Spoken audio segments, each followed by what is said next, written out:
কথায় আছে না, নানার বাড়ি মধুর হাড়ি আর মামার বাড়ি তো মধুর হাড়ি, তাই না? তো চলে যাচ্ছি মামার বাড়িতে। নানার বাড়ি তো যেতে পারি নাই, কারণ নানা নানি কেউই ছিল না। আর নানার বাড়ি বলতে কোনো কিছুই নাই। নানার ছেলে মেয়ে সবাই সবার মতন একদম সেটেল হয়ে গেছে। তো এখন যেতে হলে মামার বাড়িতে যেতে হয়।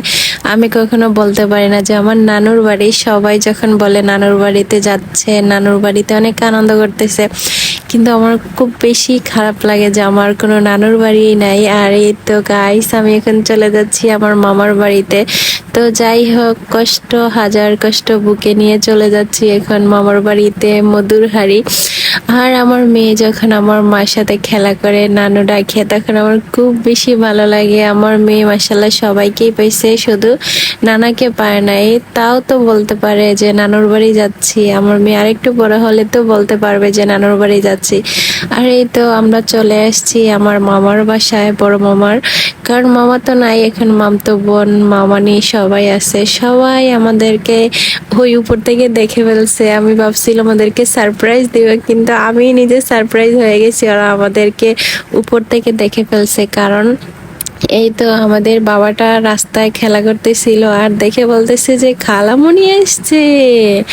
আর এই তো আমি আর রোজা চলে গেছি এখন বাসায় যাওয়ার পরে আমার ছোট বোন আম কেটে দিচ্ছে আর আমাকে বলতেছে খাওয়ার জন্য। আর আমার আম্মুকে আমি ভিডিও কলে দেখাইতেছি যে দেখো আম খাইতেছি, তোমরা খাওয়া নাকি? আম্মু তারা কেউই জানে না যে আমরা মামাদের বাড়িতে আসতেছি। আর এই তো এখন এক কাপ চা না হলে তো চলেই না গাইস। চা না হলে আমাদের সিলেটি মানুষের কোনো কথাই নাই। সন্ধ্যায় চা, সকালে চা, দুপুরে চা, সারাক্ষণ চায়ের উপরেই থাকে।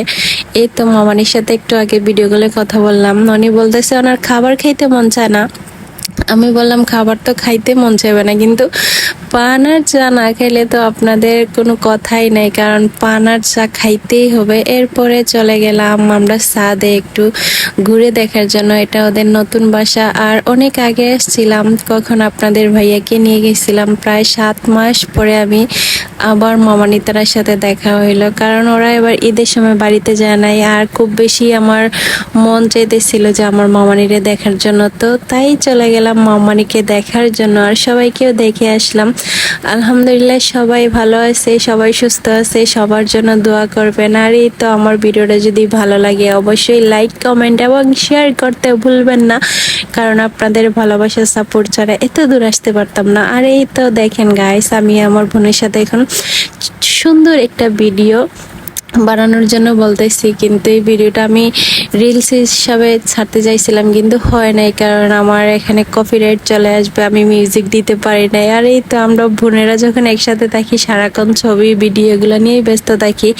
আপনাদের বোনের সাথে কি আপনাদের এরকম মিল থাকে? যদি মিল থাকে তাহলে অবশ্যই কমেন্ট করে জানাবেন। আমরা বোনরা একসাথে হলে অনেক আনন্দ, অনেক অনেক বেশি দুষ্টামি ফাইজলামি করি। তো আমার ভিডিওটা ভালো লাগলে অবশ্যই লাইক, কমেন্ট, শেয়ার করতে ভুলবেন না। আল্লাহ হাফেজ সবাইকে। আসসালামু আলাইকুম।